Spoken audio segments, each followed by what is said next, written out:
y'all, what's up? My name is Jess and this is my kitchen table here at Roots and Refuge Farm.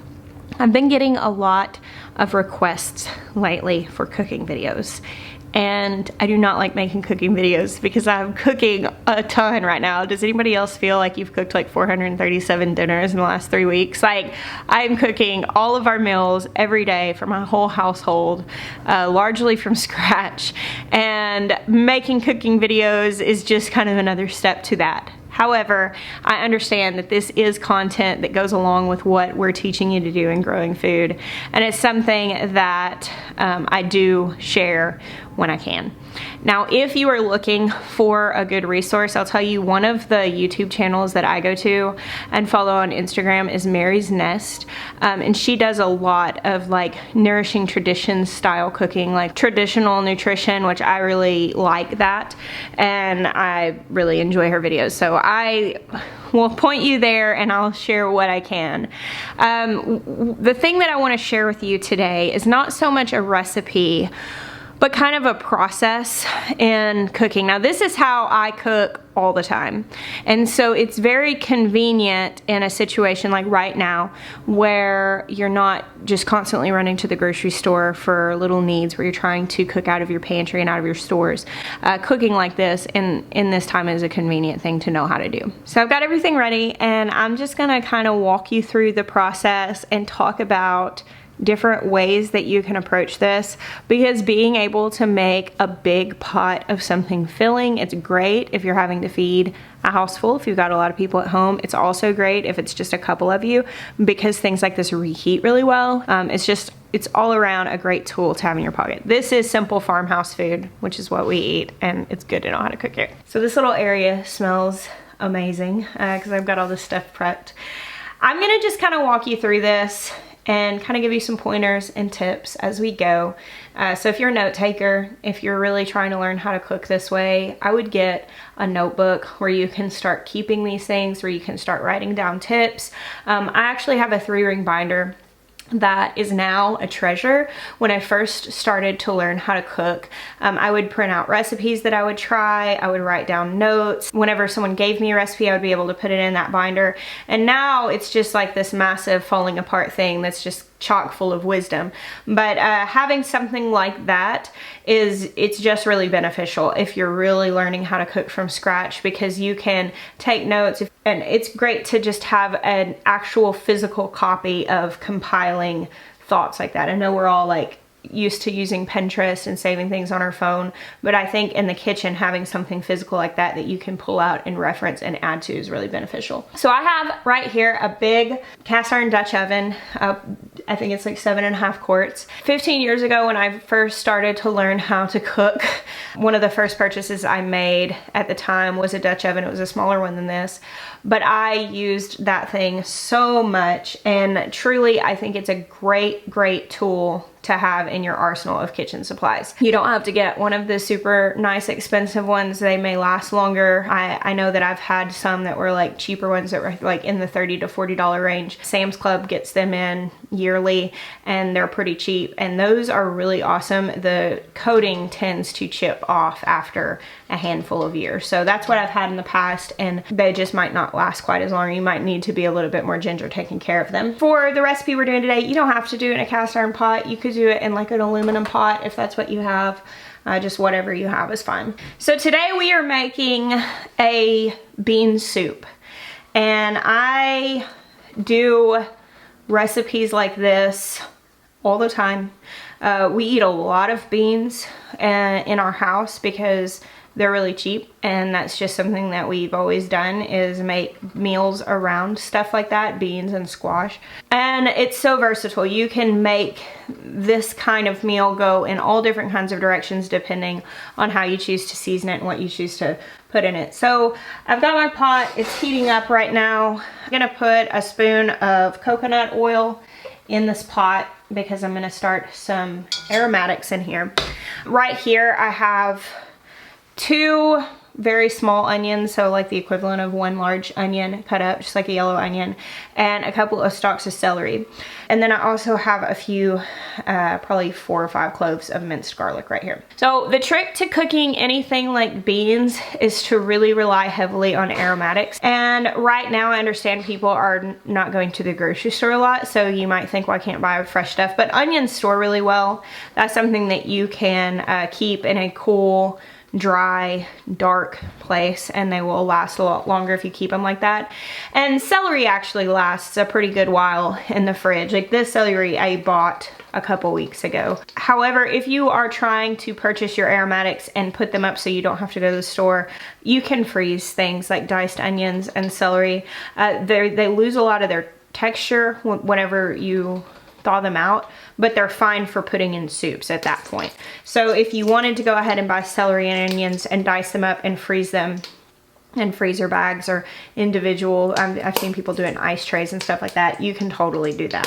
So I'm gonna go ahead and put those in here, and I'm gonna let those cook down so they release a lot of their juice and they get nice and soft. While that's cooking down, let's talk a little bit about these beans. This was just a bag of dried beans. This is probably a little over a pound of dried beans that I soaked overnight. Soaking beans overnight is kind of how they have the reputation of being something that takes a long time, but they're so hands-off for most of the time that you're preparing them that beans are really, they just have a bad rap for being a lot harder than they actually are to cook. So if you have dried beans, I am really forgetful when it comes to stuff like soaking things. But if you will just set them on your counter, like if you're cooking dinner, like last night when I was cooking dinner, I grabbed those beans out of the pantry while I was doing kitchen stuff and I set them out on the counter. So I would remember before I went to bed to start soaking them. And all it is to soak beans is to literally, you wash them off, usually like just to put them in a colander and wash them off, and then put them in a bowl like this and cover them with a few inches of water. I put a towel over it, a dish towel, and left it on the counter overnight. And they soak up a lot of that water, and what that does is just makes them where they'll cook faster. And I think it may help make them more digestible. I'm not 100% sure on that, but I've heard that.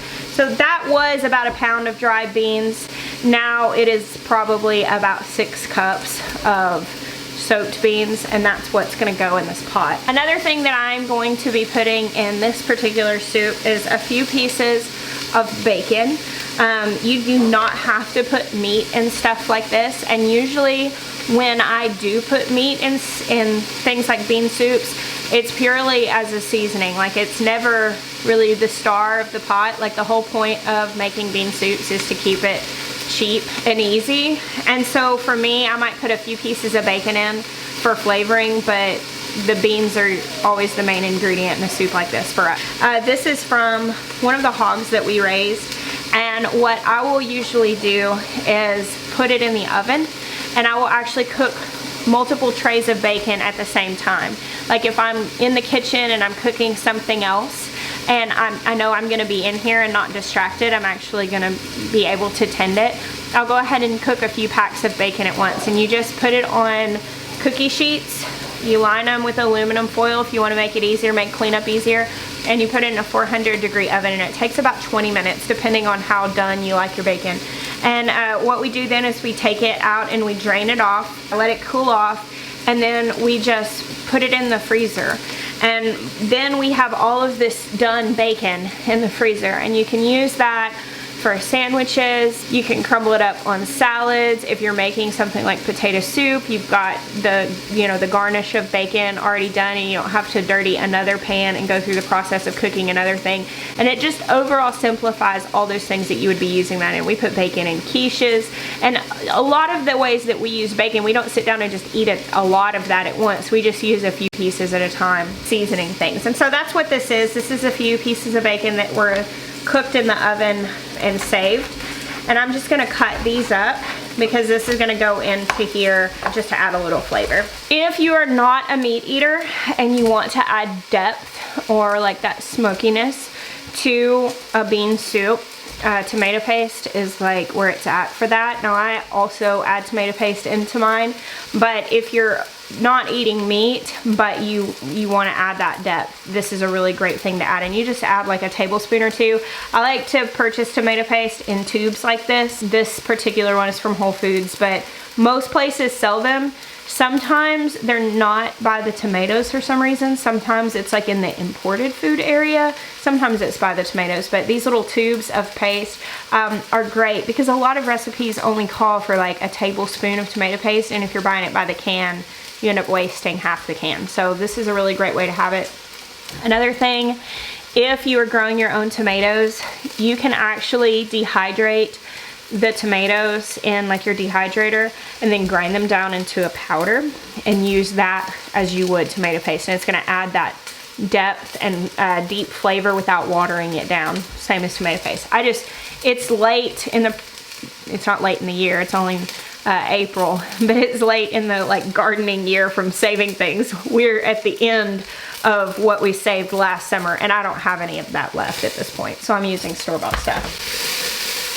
So these are cooking down over medium heat. I just turned it down a little bit because they're getting a little brown in some places. The herbs that I'm using today, I've got some bay leaves because this soup is gonna simmer for probably an hour and a half or two. It'll probably be done enough to eat in an hour, but I typically like to let them simmer a little longer than that. And so I usually will throw a couple of bay leaves in there. And then I've also got thyme from down in the garden. This is what Maya brings me when I ask him to bring me a handful of thyme. Obviously I don't need this much, but I always dry the extra of what he brings me up so I can use it the next time I'm cooking. And I'll probably throw just probably 5 or 6 sprigs into this. And also right here I have this lovely kale bouquet. I actually picked this last night. We actually had something with kale in it last night also because we're growing a lot of kale right now. That's the main thing that's coming out of the garden. And as you can see, I just put it in a jar of water, just like you would picked flowers. And it's still nice and crisp the next day. I wouldn't leave it in a jar of water for more than like a day on the counter. What you can do though, if you pick your veggies, your things like kales or lettuces or chard or something like that, and you're trying to put it in the fridge and you don't want it to turn really soft and wilt, soak it in the sink in some water to allow it to soak a lot up, and then wrap a moist paper towel around the base of it and put it in a bag in your fridge, and that will keep it about as crunchy as you can hope for. This is still really nice and fresh feeling though. I picked it last night and it's been sitting in this water on the counter. I have some bouillon base. This is not, and I prefer to make my own broth whenever possible. However, this is better ingredient wise than the bouillon cubes that you get. And right now in the current circumstances, not going to the store regularly, I knew that I didn't have any broth. I knew that I wasn't gonna have a whole bunch of extra stuff to make broth right now. And so I ended up just buying some of these kind of in a pinch. Because with food, just like anything else, you have to make sure that you don't let best cripple you from good. And this is good enough given the circumstances and considering the fact that this is gonna be a good meal. If that's one little thing that I had to make a compromise on as far as being real food, it's still pretty good. Onions are nice and soft, brown around the edges. So I'm gonna go ahead and put my garlic in. Always add the garlic a little later because it can get bitter if it burns. So I don't want it to be in there cooking for too long before I'll go ahead and put the liquid in. And at this point, I'm gonna go ahead and throw in that cooked bacon. I'm gonna squeeze in about a tablespoon of this tomato paste. Maybe 2 tablespoons. It's one of my favorite parts. I love tomatoes. Okay, and my thyme. Now, I always just throw the whole sprigs in there. It means you're gonna be picking the sticks out later, but that's fine. Just do that instead of stripping all the little leaves off. You can take these individually and just strip them off into the pot if you want to, but since this just got picked, it's still really soft, and so they end up breaking and all of that. I just throw the whole things in there. Okay, so here's my current base that I've got. These are Great Northern beans. gonna throw those in and I'm gonna cover them with water.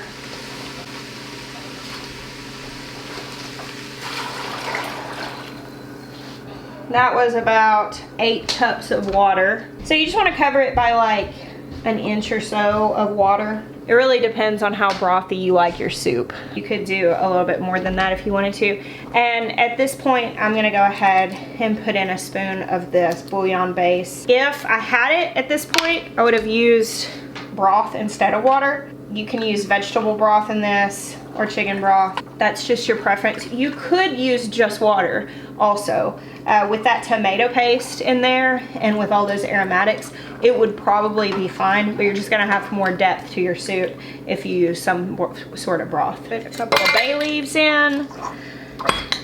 Now, here's a point of preference, because I'm gonna cook this on like a simmer for the next couple of hours. And you can see it here, and it's gonna cook down. It's gonna get like a good deal more color to it. It'll look a lot richer.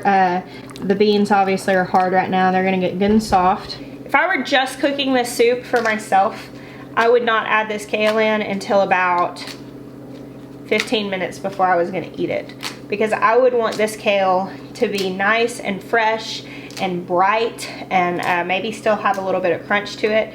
However, I am making this soup for my entire family, and I do have a bunch of picky kids, and they will eat the kale in the soup, but they much prefer it if it is cooked down a lot. Putting it in now, it's getting kind of dark green and really, really soft, and it's really just going to take on the flavor of the broth, and it will add flavor to the soup, and it will add nutrients to the soup. And as you can see, I'm tearing the outer part of the leaves off of the ribs. Also preference, you can put those ribs in there if you want to. In the smaller pieces, it's not that big of a deal. In those bigger pieces, the ribs are a lot harder. I don't mind them so much, but again, when you're cooking for pickier kids, sometimes you make exceptions. Basically, by putting these greens in on the front end, you're gonna get more the effect of like a braised green. Like if you've ever had like greens cooked like real southern style and they're boiled for a little while, you're gonna get more of that effect, like a real soft, dark green. And these go in the compost for the pigs or the chickens. So this is what it looks like right now. And we will put this on just low heat, and I'm gonna sort of cover it like this because I don't want to completely cover it. I want it to be able to cook down a little bit, and I'll leave it there about an hour and a half or two. And I do stir that in the meantime, like not a ton, but ever so often I'll just come over and give it a stir. Ever so often I'll just come over and give it a stir. I almost forgot paprika, and that would have been a travesty. So I'm gonna put probably 2 teaspoons or so of paprika in this. When it comes to seasoning things like this, I would highly suggest you just playing with whatever. Now this soup could be so versatile. Like you don't have to put kale in it. You could put other veggies in it. Sometimes I'll put carrots in. Whenever I'm sauteing the onions and the celery, I'll just throw in diced carrots at that point. Sometimes after it's cooked for a while, I'll put some frozen mixed veggies in there. Peppers are a really good thing to put in it. Like if you dice up some sweet peppers in the beginning with the other stuff, jalapenos, you can put some spicy peppers in there if you like spicy. You could add cayenne to it. You could take it in a completely different direction with chili powder. Seriously, whatever you want. Now with this, with the white beans and the kale, when I make it like this, I kind of go more for like a smoky flavor. So that's where the bacon and the paprika and the tomato paste work really well together to give it really like a smoky depth. And you may notice that I didn't put any salt and pepper in this. Now with that bacon, it's gonna be kind of salty, and so I don't tend to add just a ton of salt on the front end. You can play around and you can totally add more herbs to it, just whatever your preference is. I would just say take it in that direction. It's super versatile and you're not going to do it wrong. All right, so this has been simmering for a little over an hour and it looks really good. Now, like I said, you could add more water and make this more brothy if you wanted it, but this is how I like it. And I've got some cornbread made, and this is lunch. This is a pretty typical lunch in our house, bean soup. At this point, everybody will eat it, but nobody's super excited about it. It's not like something, when guests come over, they're like, this is amazing, but we eat stuff like this all the time. This is like a very typical lunch at our house. Plus, every time you say bean soup, I always think of that cricket from the Rescuers Down Under. Bean soup. Maybe I need to name it something else. So I hope this inspires you guys to get in your kitchen and just try new things, to fly by the seat of your pants a little bit, because you can make big pots of food like this out of your pantry, throwing what you have on hand into the pot. It reheats well, and it's just a filling lunch. So thank you guys for hanging out with me and cooking lunch with me today. I bless you. Until next time.